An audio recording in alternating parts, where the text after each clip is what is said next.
안녕하세요. 북한교도과관학원의 원장 이영경입니다. 오늘도 반갑습니다. 자, 오늘부터는 보건간호 개요 문제 중에 보건행정단원으로 들어가겠습니다. 자, 꼼꼼하고 정확하게 공부해야만 점수를 딸 수 있는 과목이라는 거 알고 계시죠? 자, 그 중에서 오늘은 첫 번째 챕터에 보건의료 전달 체계와 1차 보건의료에 대해서 여러분과 함께 공부해 보겠습니다. 자, 보건의료 전달 체계란 무엇인가? 그것부터 한번 생각해 봐야 되는데요. 보건의료 전달 체계가 무엇인가를 먼저 한번 생각해 볼게요. 자, 이건 뭐냐면, 자, 내가 아파서 병원에 가려고 하면 먼저 큰 병원부터 찾아가지 말고 작은 의료기관부터 가라. 그래서 1차 의료기관으로 먼저 가도록 해라. 여기를 첫 진료기관으로 결정을 해놓은 거죠. 첫 진료기관으로 제한적으로 해놓은 거예요. 통제를 한 거죠. 자, 거기에서 만약에 의사가 생각하건데 이 환자는 조금 병이 깊은 것 같아. 그래서 3차 의료기관에서 좀 더 정밀하고 더 정확하게 검사를 하고 그렇게 해서 뭔가 치료를 받아야 되겠다. 그럴 때는 의뢰서를 가지고 3차 의료기관으로 갈 수 있도록 하는 제도가 보건의료 전달 체계입니다. 자, 그러면 1차 의료기관이라 하면 어떤 곳을 1차 보건 의료기관이라고 하냐 하면, 자, 여기서 1차 보건 의료기관이라 하면 어떤 거냐면요, 자, 의원급이죠. 그런가 하면 공공보건 의료기관에 해당하는 보건소, 보건지소, 보건진료소가 여기에 해당합니다. 물론 우리나라는 민간 보건 의료에 훨씬 치중하고 있기 때문에 보건소, 보건지소, 보건진료소를 크게 의미 있게 보고 있지 않은 모순점이 하나 있지요. 일단 보면 의원급에 가라, 아니면 보건소, 보건지소, 보건진료소에 가라. 그래서 의사의 진료를 받아보고 여기에서 해결 가능한 건강 문제는 무려 얼마나 되냐면 우리가 갖고 있는 건강 문제의 70에서 80%는 1차 보건 의료기관에서 다 해결 가능할 거다. 그러면 그 말을 뒤집어 보자면 20에서 30%는 의뢰서를 가지고 3차 보건 의료기관으로 가야 된다는 이야기죠. 3차 의료기관은 어때요? 훨씬 규모가 크겠죠.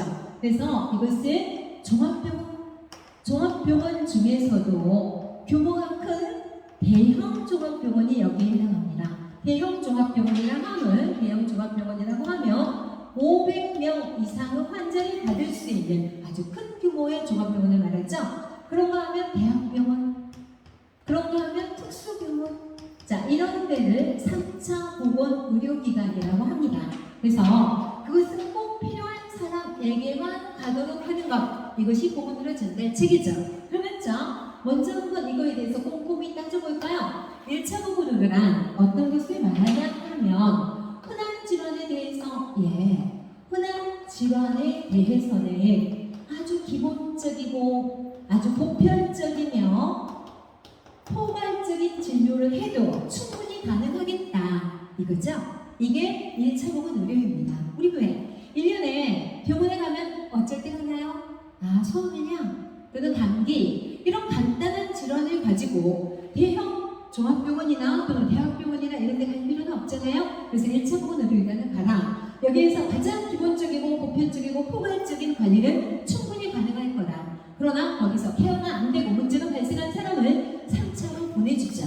그럼 3차에서는 자, 뭘 하느냐? 3차에서는 흔한 질환이 아니죠. 그러면은 희귀 난치성 질환에 대해서, 그렇죠? 그러면 기본적이고 보편적이 갖고는 안 되겠네요. 이거는 고가의 장비를 가지고 고도 기술력이 필요하고 고급 인력이 동원되어져서 구체적이고도 그리고 세부적이고도 특수한 진료가 필요한 곳, 여기를 3차 보건 의료기관이라고 하는 거죠. 그래서 이게 꼭 필요한 사람은 이쪽으로 갑시다. 이게 보건의료 전달 체계의 취지입니다. 이걸 먼저 여러분이 정확히 알고 계셔야 되는데, 자, 이렇게까지 꼭 통제를 해서 첫 진료기관을 1차로 하자라고 할 때는 뭔가 그대로 놔두면 안 되겠다라는 배경이 있었겠죠. 자, 그 배경으로 한번 넘어가 보겠습니다. 보건의료 전달 체계를 도입하게 된 배경에 여러 가지 중에 의료급여 대상자가 너무 많아졌다. 의료급여 대상자가 많아졌다라는 이야기는 되죠. 그러니까 경제적인 능력이 안 될 경우에 무료로 해줄게. 근데 그게 너무 많아졌어요. 그럼 어떻게 될까요? 세금으로 그들이 치료가 되어진다면 우리는 건강보험료를 많이 낼 수밖에 없는 문제점이 생겨진 거죠. 자, 지금 여기서 배경은 모순점들을 말하고 있습니다. 이대로 가면 안 되는 모순점들을 뭐라고 하냐면 배경이라고 생각해 보시면 좋습니다. 의료급여 대상자가 많아졌다. 두 번째, 국민 소득 수준이 높아졌다. 국민 소득 수준이 높아졌다. 그게 국민 소득 수준이 높아진 것이 어떤 문제가 생겨지는 건가? 소득 수준이 높아지니까 건강에 대한 욕구도 크고 기왕이면 큰 병원을 찾아가고 싶죠. 몇 차 의료기관? 원래는 1차 보건 의료기관을 먼저 가서 꼭 필요한 사람만 선체를 가면 되는데 이렇게 소득 수준이 높아지다 보니까 3차 의료기관을 너무나 선호하게 되어지는 문제점이 생겨진 거죠. 그런가 하면 세 번째, 앞다투어 의료기관들에서는 다음 세 가지를 하려고 하죠. 고도의 기술력을 필요로 하고요. 그 다음에 고가의 장비를 들여오려고 하고요. 그걸 다룰 수 있는 고급 인력을 많이 선호하게 되어졌죠. 좋은 말이죠. 고도 기술력이 있고 고가의 장비가 있으면 고급 인력이 있다. 좋아요. 그러나 아까도 말씀드린 것처럼 우리가 병원에 가는 주 이유는 흔한 질환에 대해서 기본적, 보편적, 포괄적인 관리만 받으면 되는데 이런 인력과 이런 장비와 이런 기술력이 많아졌다. 그러면 어때요? 앞다투어 그렇게 하겠죠. 그러면 어때요? 의료비가 너무나 상승하는 문제점이 되어지겠네? 이렇게 되어지면 의료비가 너무나 상승하는 문제점이 되어지겠다. 이런 생각이 하나 드시죠? 예, 그런가 하면 또 어떤 문제가 생겨졌냐? 전 국민 건강보험 시대가 열렸습니다. 전 국민 건강보험. 그러니까 건강보험이라는 건 어때요? 국가에서, 지자체에서 운영하고 있는 보험이죠. 그래서 듣고 싶다, 들기 싫다, 그래도 누구나 할 것 없이 강제적으로 보험에 들어야 되잖아요. 그러면 전 국민 건강보험을 들다 보니까 어때요? 얼마만에 보험료를 납부했는데 그러면 본인 부담금 조금만 내면은 큰 병원도 어렵지 않게 갈 수 있어졌죠. 그래서 이거 역시 3차 의료기관을 선호하게 되는 이유가 되어버렸네요. 예, 좋은 것이었지만 결과적으로는 문제의 여러 가지 모순점이 되어졌다는 점을 생각할 수 있죠. 그 다음에 5번 제3자 지불제. 제3자 지불제를 우리나라는 적용하고 있죠. 제3자 지불제가 뭐냐 하면 나는 의료기관에 가서 진료를 받았어. 그때는 본인 부담 비용만 조금 내고 나머지는 어떻게 하죠? 그 의료기관으로 건강보험 공단에서 금액이 넘어가죠. 이게 제3자 지불제예요. 그럼 어때요? 내 주머니에 돈이 조금만 있어도 크게 어렵지 않게 병원 갈 수 있겠네요? 그럼 의원급 가서 들어가는 비용이 만약에 3,000원이다. 병원급에 가서 진료를 받으면 만약에 5,000원이다. 그럼 2,000원 더 내고 그냥 3차 의료기관 가면 어떨까? 이런 생각이 팽배해지는 거죠. 자, 이렇게 제3자 지불제 역시 마찬가지 3차 의료기관을 괜히 선호하게 되어지는 이유로 계속 치닫게 됩니다. 그 다음에 6번. 자, 보니 행위별 수가제를 적용하자. 행위별 수가제란에 진료 지불제를 우리는 선택하고 있기 때문에 어떤 문제점이 생겨지냐면 행위별 수가제가 뭐죠? 네, 다음에 좀 더 구체적으로 하겠지만 진료 행위 하나하나마다 간호행위 하나하나마다 어때요? 서비스 단가가 정해져 있고 그 행위에 따라 모두 다 금액으로 산정이 되는 거죠. 이거를 행위별 수가제라고 하는데 이렇게 하다 보니까 어때요? 의료기관에서는 의료인의 재량권이 굉장히 커져가면서 그러면 행위를 많이 할수록 금액이 더 많이 나오겠네요. 그래서 쓸데없이 과잉 진료를 하려고 하는 문제점이 생겨졌어요. 그래서 결국은 돈벌이가 되어지는 것이 무엇일까? 물론 고급 장비, 고도 기술력, 고급 인력이 있으니 그렇게 해야 되기도 하겠죠. 그러나 우리 입장에서는 굉장히 부담이 되어져 버렸다. 자, 여기서 이제 몇 가지 항목을 다시 한번 기억해 보겠습니다. 자, 지금 모순점을 이야기하고 있는데요. 의료급여 대상자가 너무 많아졌다. 그 다음에 국민의 소득 수준이 너무 높아져서 3차 의료기관을 선호하게 되어졌으며 그 다음에 고도의 기술력과 고가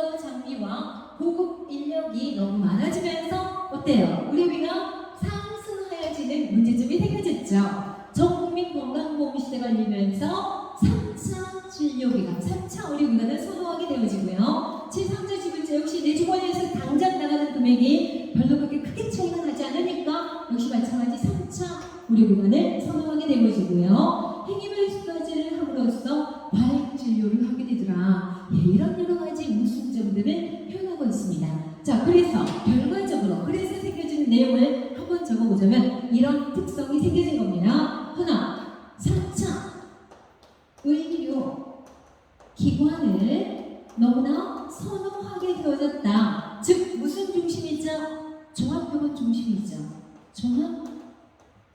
종합병원 중심의 의료를 하게 됩니다. 그럼 어때요? 너무 비싸죠? 알아요, 비싼지 알아. 그러니까 3번 가고 5번 진료를 받으면 될 거를 참았다가 한 번만 가요. 그러면 예방 위주가 될까요? 치료 위주가 될까요? 당연히 치료 위주가 되겠죠. 그래서 치료 위주의 의료를 행하게 됩니다. 치료 위주 의료가 됐다.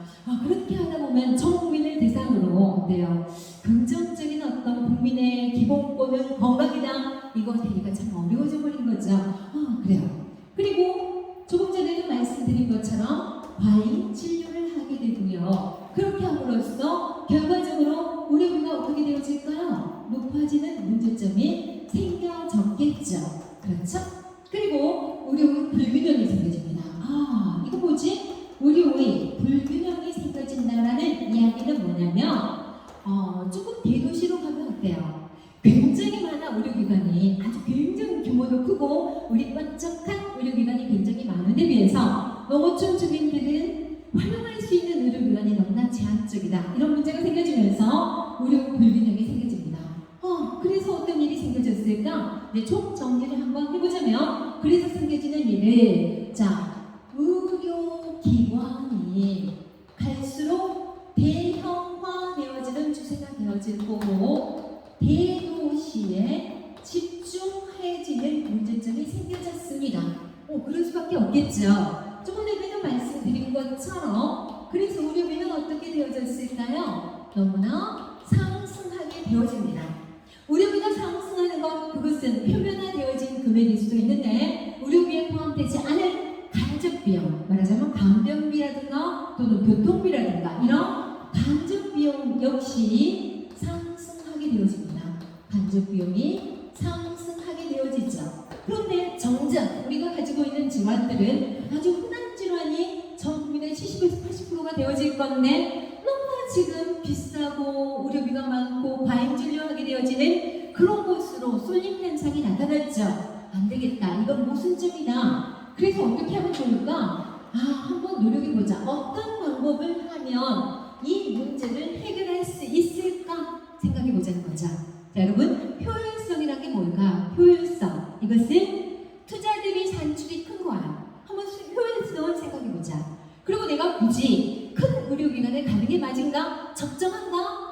적정성을 한번 생각해보자. 이것을 머릿속에 착안을 하게 되면서 노력점을 찾게 되는 거죠. 그게 보건의료 전달 체계를 도입하게 된 계기가 되는데, 자, 한번 생각해보면요. 자, 제한된 의료 자원을 가지고 의료 자원으로 효율적이며 적정한 진료를 받도록 하는 게 좋겠구나 라고 구상을 하게 된 거예요. 여기서 이 말 속에 들어있는 말은 뭐냐면 환자의 상태에 따른 진료를 하자는 거죠. 환자 상태가 위중하고 희귀난치성 질환인 경우에만 3차 의료기관으로 굳이 가야 하지만 그러지 않으면 1차에서 해결하자. 그래서 환자 상태에 따른 진료를 하자. 이렇게 결정을 한 거죠. 그래서 도입한 것이 보건의료 전달 체계입니다. 이 체계를 여러분 조금 어렵더라도 정확하게 세팅을 할 필요가 있습니다. 자, 알겠다? 조금 더 추가적으로 봐보자면 그럼 자, 여러분 여기서 강조하고자 하는 거는 어때요? 3차 가자는 이야기일까요? 1차에도 충분하다는 얘기일까? 1차도 충분하다는 이야기죠. 그러면 1차 보건 의료의 기본 원칙들을 한번 생각해 봐야 해요. 자, 어떻게 하면 1차 보건 의료가 더 활성화되어질 수 있을까를 생각해 보자고요. 하나, 접근성이 필요하다. 접근성, 즉 가까운 곳에 있으면서 지역 주민들이 쉽게 이용할 수 있도록 하자. 이게 접근성이죠. 같은 말로 근접성이라고도 할 수 있습니다. 두 번째, 지역 주민이 받아들일 수 있는 방식으로 의료 접근이 필요하다. 즉 수용성. 그러겠네요. 그리고 세 번째, 또 뭐가 있을까? 지역 주민이 적극적으로 참여, 지역 주민이 참여할 수 있도록 유도하자. 이게 실은 가장 중요한 거예요. 지역 주민이 참여해서 내 건강을 내가 책임지겠다. 이런 자세로 적극 참여하도록 유도하자. 필요한 거죠. 그 다음에 지불 능력에 맞는 의료 수가, 맞는 의료 수가를 책정하자. 그러니까 어때요? 저렴하고 보건진료소 같은 데는 어때요? 무료잖아요. 무료나 매우 저렴하게 해줌으로써 내 재정적 사정을 고려하자. 이런 이야기가 되는 거죠. 그리고 조금 전에도 말했지만 흔한 질환에 대해서만큼은 기본적이며 보편적이며 그리고 포괄적인 진료를 할 수 있다. 그러한 관리를 할 수 있도록 하자. 등등등을 강조하고 있는 것이 1차 보건의료의 기본 원칙입니다. 예, 강조하고 알아두셔야 되고요. 그 다음에 여기서 우리는 알마하타 회의도 잠깐 끄집어서 설명이 필요합니다. 왜냐 하면 우리가 지금 강조하고 있는 1차 보건의료의 기본 원칙을 제시한 회의가 있었는데 그 회의가 알마하타 회의예요. 알마하타 회의가 열렸을 때 전 세계적으로도 아마 우리나라하고 똑같이 3차 의료가 너무 선호하고 있었고 치료 위주였고 과잉 진료하고 불균형이 되어지는 똑같은 모순점이 있었던가 보죠. 예, 그래요. 맞아. 그래서 알마하타 회의가 열리게 되는데 이 알마하타 회의는 1978년에 구소련 알마하타에서 열렸다고 합니다. 그래서 여기에서 1차 보건 의료의 중요성과 그다음에 1차 보건 의료의 기본 원칙을 제시하게 됩니다. 그러면서 발표한 게 알마하타 선언문이에요. 그래서 그것이 취지가 되어지고 그것을 기본으로 베이스에 깔고 1차 보건 의료가 굉장히 중요해졌고 1차 보건 의료의 기본 원칙이 이렇게 제시가 되어진 겁니다. 그래서 알마하타 회의 역시 알아둬야 되겠죠. 자, 그러면 지금까지 내용을 가지고 문제를 풀다가 이따 조금 가면 국민 의료비가 상승하게 된 원인도 문제에서 접근이 되기 때문에 그건 조금 이따가 더 설명드리겠습니다. 자, 문제 1번. 건강을 향유하지 못하는 국민이 많은 대만 보상국에 적극 권장하는 앞은가를 다 부연 설명이네요. 자, 1차 보건 의료가 대두되게 된 배경, 이것이 키워드 핵심이 되는 문제죠. 자, 그러면 1차 보건 의료가 왜 필요해졌지? 예방 중심 의료가 아니라 치료 위주가 됐다 그랬죠. 네, 맞아요. 근데 예방 중심 의료를 했으니까 맞지 않나요? 그렇죠? 그다음에 희귀난치성 질환이 증가해서 그런 게 아니라 희귀난치성 질환이 아님에도 불구하고 몇 차 의료기관을 가려고 하냐면 3차 의료기관을 너무 선호해요. 3차 의료기관이 희귀난치성 질환을 진료하는 곳인데 근데 거기를 너무 선호해서 아주 흔한 질환도 가고 있었던 거지 그 질환이 증가해서 그랬던 거는 아니다. 이렇게 체크할 수 있어야 돼요. 종합병원 중심의 의료, 맞네요. 그렇죠. 이 배경 중에는 어때요? 이렇게 되어지면서 종합병원 중심의 의료가 너무나 행해지고 있었죠. 그래서 이거 답으로 보여지네요. 그 다음에 노인 인구가 증가했기 때문이나 아니요, 그건 아닙니다. 노인 인구가 증가했기 때문에 보건의료 전달체계가 도입된 건 아니잖아요. 우리나라의 보건의료 전달체계가 도입되게 된 것은 1989년입니다. 그러면 이때는요, 노인 인구가 그렇게 심각하게 느껴지지 않은 시점이고요. 보건의료 전달체계 도입의 중요한 배경이 아니라 일단 강조했지만 국민 의료비가 상승하는 원인의 가장 중요한 게 노인 인구가 증가한 것이다. 이것은 중요하게 보여지지만 보건의료 전달 체계가 도입된 배경에서 노인 인구 증가 이거는 아닙니다. 비교 잘 하셔야 돼요. 다음에 의료 자원의 균형적이 아니라 불균형적 분포가 문제였죠. 네, 그래서 답은 3번입니다. 찾아낼 수 있겠죠? 다음 2번. 이거는 조금 이따 설명하겠습니다. 다음 3번부터 넘어갈게요. 보건의료 전달 체계. 보건의료 전달 체계에 대한 설명으로 5번 그랬어요. 국민 의료비 증가를 억제하기 위한 정책. 국민 의료비 증가를 억제. 물론 증가가 된 것도 문제였지만 그 억제하기 위한 정책이라고 딱히 말할 수도 없어요. 여기서 중요하게 보는 것은 제한된 의료 자원의 효율성과 적정성을 고려해서 그렇게 노력점을 구상해서 도입하게 됐던 거거든요. 그거 놓치지 말고 기억하세요. 아주 중요합니다. 자, 그러면 여기서 지금 보건의료 전달 체계에 대한 설명을 옳은 것 그랬는데 국민 의료비를 억제하기 위한 정책이다라고 협소하게 표현해서는 안 되는 거고요. 국민 의료 수요자에게 적절한 적절한 의료를 효과적으로 제공하고자 하는 것이다. 어때요? 정확히 그대로 찍었죠. 이게 답이네요. 다음 3번. 정부 예산 중에 보건의료 부분이 차지하는 비율을 조절하라는 거다. 꼭 그거는 아니죠. 그거를 조절하기 위한 말은 아니고요. 국민이 의료기관을 선택하는 자유? 아니요. 그냥 1차로 가라 라고 통제를 가하고자 하는 것이 보건의료 전달 체계이기 때문에 선택의 자유를 주려고 했던 거는 아니거든요. 그래서 아니고요. 그 다음에 의료보험 수가를 결정하기 위해서 한 것도 아니죠. 그래서 여기서 맞는 답은 적정성과 효율성을 제시한 2번 예문이 맞는 겁니다. 그래서 답은 2번이 되는 거예요. 놓치지 말고 정확히 보시기 바랍니다. 그 다음에 1차 보건 의료의 개념에 포함되지 않는 거 1차 보건 의료의 개념 1차 보건 의료입니다. 구체적이고 특수하다. 이건 몇 차예요? 3차죠. 3차는 구체적이면서도 세부적이고 특수하며 고가와 고도, 고급 인력 이런 것들이 필요한 게 3차죠. 근데 문제는 1차잖아요. 그래서 구체적이며 특수의학적 접근이다. 아니죠. 기본적, 보편적, 포괄적 접근이다. 이렇게 말이죠.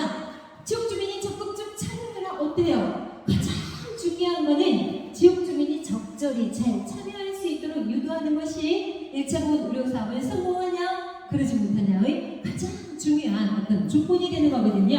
맞네요. 2번이 답으로 보여집니다.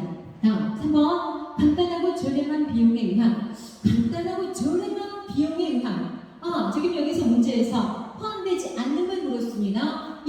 간단하고 저렴하다라는 이야기는 다른 의미로 볼 때 기본적이고 보편적이다 라고 받아들일 수 있어요. 굳이 고가, 고도, 고급 이건 아니어도 되는 게 1차죠. 맞는 말이네요. 그 다음에 지역 주민이 편안히 받아들일 수 있어야 된다. 이거 뭐예요? 수용성을 이야기하고 있는 거잖아요. 맞네요.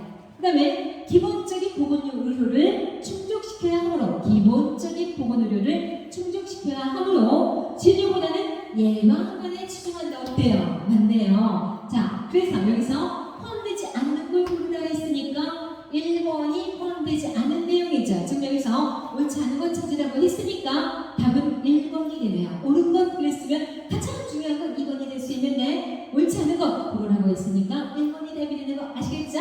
다음 5번. 1차 보건 의료에 관한 알맞다 선언 좀 전에 말씀드렸죠?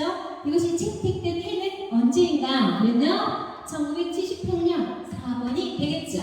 자, 그러면 여기서 지금 문제 2번 문제가 아직 풀이가 안 되어 있죠? 자, 그러면 2번 문제 풀이를 위해서 잠깐 이 부분을 좀 지우고 가보겠습니다. 자, 우리는 보건의료 전달 체계를 공부하다 보니까 지금 보건의료 전달 체계를 도입할 수밖에 없는 뭔가 모순이 되어지는 베이스에 깔려있는 이 모든 것들, 급여대생이 많다, 국민 소득 수준이 너무 높아졌다, 고도, 고가, 고급 인력이다, 전 국민의 건강보험이 정해졌다, 다 전 국민이 건강보험 시대가 열렸다, 제3자 지불제, 그래서 3차 진료기관을 선언하게 됐다, 폐기물수가제 역시 그렇다. 자, 그러해서 치료 의지가 되었으며 종합병원 중심이 되고 과잉진료, 의료 불균형이다. 이 모든 것들은 결과적으로 의료비가 상승하는데 아주 굉장히 중요한 역할을 한 건 사실입니다. 그러나 자, 여기서 여러분은 혼동하지 말아야 되는 것은 이것입니다. 자, 보건, 의료, 전달 체계가 도입되게 된 배경과 그다음에 국민 의료비가 상승하게 된 것은 이 코로나 이것이기 때문에 이것이나 그만이에요. 이런 보건의료 전달 체계를 도입할 수밖에 없는 배경 여러 가지 모순점 때문에 국민의료비가 상승한 건 사실이지만 국민의료비가 상승하게 된 이유에는 이것 말고도 별도로 여러 가지가 있어요. 자, 무슨 말인가 하면 지금 보건의료 전달 체계가 도입되게 된 급여 대상이 많아졌어요. 그 다음에 소득 수준이 높아졌어요. 고급 그리고 고도의 기술 그리고 전 국민 건강보험 제3자 지불제 그리고 행위별수가제 그래서 3차 의료기관을 너무나 선호했고 치료 위주이며 과잉 진료를 하게 되고 의료가 불균형이 되어졌다라는 이유에다가 의료비가 상승하는 이유는 이것만이 아니라 가장 중요한 이유가 되어진 것은 노인 인구가 증가했다는 거야. 가장 대표적인 이유는 이것이 가장 대표적인 물론 이 모든 것들 다 이유가 되어집니다. 그러나 가장 대표적인 이유는 노인 인구가 증가했다는 거죠. 왜냐하면 노인 인구가 많아졌다면 그들은 어때요? 대사 기능성 모든 기능들이 떨어지면서 만성 폐행성 질환이 많아지죠. 그럼 한 번 아프면 어때요? 오랫동안 아프게 되잖아요. 치료가 잘 되지 않죠. 이것이 국민의료비가 상승하게 되는 이유가 된 거예요. 그거예요. 자, 그래서 노인 인구가 증가했다는 것과 더불어서 만성 폐행성 질환이 증가하고 있다는 점. 거기다가 또 교통수단이 발달해가지고요. 교통수단이 발달을 해서 조금 아프면 작은 의료기관, 광주광역시에 있는 의료기관 말고 서울에 있는 의료기관으로 가자. 더 좋은 데로 가자. 금방 갈 수 있거든. 이런 생각이 팽배해지면서 국민 의료비가 상승하게 되어집니다. 그러니까 노인 인구가 증가한다, 만성 폐행성 질환이 증가하고 교통수단이 발달했으며 보건의료 전달 체계가 도입되게 된 배경과 함께 이 모든 것들이 국민 의료비가 상승하는 이유가 되고 그 중에서도 가장 대표적인 것은 노인 인구 증가다. 이걸 꼭 알아두시면 돼요. 자, 그러면 이거를 어느 정도 베이스로 깔고 2번 문제 보겠습니다. 국민 의료비가 증가하는 원인으로 가장 대표적인 것은 무엇인가 이거예요. 자, 그러면 국민 의료비가 증가하게 된 원인은 보건의료 전달 체계가 도입됐기 때문인가요? 아니, 이 의료비가 증가했기 때문에 보건의료 전달 체계가 도입된 건 사실이지만 이게 도입됐기 때문에 의료비가 상승한 건 아니죠. 그래서 잘못된 말입니다. 2번 예방 위주 진료 체계 때문에 의료비가 상승했나요? 아니죠. 치료 위주 때문에 그랬던 거죠. 1번, 2번 다 틀렸습니다. 3번 치료 위주 진료 체계 이거 맞네요? 맞아요. 근데 여기서 4번 예문에 노인 인구가 증가하기 때문이다. 여기서 가장 대표적인 것을 물었죠. 그러면 노인 인구가 증가하기 때문이다. 당연히 이것이 가장 중요하지 않나요? 그렇죠. 자, 국민의 소득 수준이 증가한 것도 이거에 들어가요. 그러니까 다시 말하자면 국민 의료비가 증가한 원인에 1번, 2번은 빠지지만 3번, 4번, 5번은 다 들어가는데 그 중에서 가장 대표적인 것은 무엇이냐 그러면은 4번을 찾아낼 수 있어야 합니다. 아시겠죠? 자, 오늘은 보건의료 전달 체계와 1차 보건 의료에 대해서 강의를 했는데요. 여러분, 이 공부를 하기 위해서는 반드시 체계를 잡으세요. 그러면 어떤 문제도 천하무적입니다. 다 풀 수 있어요. 근데 정확하게 계율을 잡지 않으면 문제에서 정확하게 뽑아낼 수가 없어요. 무엇을 요구하고 있는지. 그래서 여러분 부탁 말씀드립니다. 여기 일부 지웠지만 보건의료 전달 체계가 도입되게 된 배경 정확히 알아두셔야 돼요. 반드시 기억하세요. 10번을 써봐도 좋습니다. 그래서 이렇게 도입되게 된 배경과 그래서 생겨지는 대형한 주택 대도시 집중해서 불균형. 그래서 의료비가 상승했고 그다음에 간접비용이 증가했다. 그래서 그 노력점을 구상하는데 지원했습니다만은 의료의 적정성과 의료의 효율성을 위해서 아주 중요한 이야기입니다. 자, 아까 문제에서 나온 것처럼 그렇죠? 그래서 보건의료 전달 체계를 도입하는데 가장 대표적인 이유가 됐던 거예요. 그렇죠? 그래서 이러한 이유로 보건의료 전달 체계를 도입하게 되어졌고, 일단은 아프면 제한적으로 선택의 자유를 없앤 거죠. 그래서 1차 의료기관을 먼저 가라. 여기서 해결 안 된 사람만 의뢰서를 가지고 3차로 가라. 이런 전체적인 체계를 정확히 알아둔다면 어떤